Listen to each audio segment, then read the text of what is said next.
今集同大家介紹一下已經停咗產嘅熊貓面勞力士地通拿11509。勞力士以精準內容同埋經典嘅風格廣受普羅大眾嘅喜愛。時到今日，超卓嘅工藝同埋技術依舊使得勞力士保持住腕錶業嘅翹楚地位。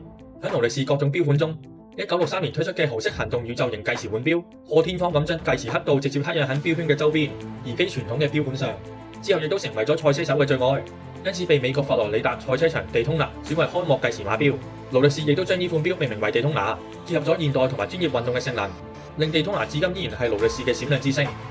11509腕錶，錶殼以黃色白金打造，錶徑40毫米，粉黑色熊貓錶面上，中央計時秒針可以計時精準至1/1秒。位於3點鐘同埋9點鐘位置嘅計時盤，可以分別顯示耗用分鐘同埋小時。腕錶外圈係一個測速計，車手可以根據耗用嘅時間，讀取依段時間內行駛特定距離嘅平均速度。測速器顯示清晰，最高測速可達時速400英里或者公里。腕錶鏡面係採用咗藍寶石水晶玻璃，錶冠亦都飾以浮雕嘅勞力士標誌。喺錶帶方面，採用咗白色黃金材質嘅鏈帶，而腕錶亦都具備咗100米嘅防水功能㗎。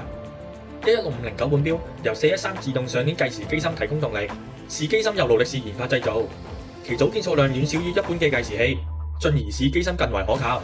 動力儲存約72小時。呢款機芯配備倒儲輪同埋垂直計時離合輪裝置，可以使計時器暫態啟動，確保精準計時。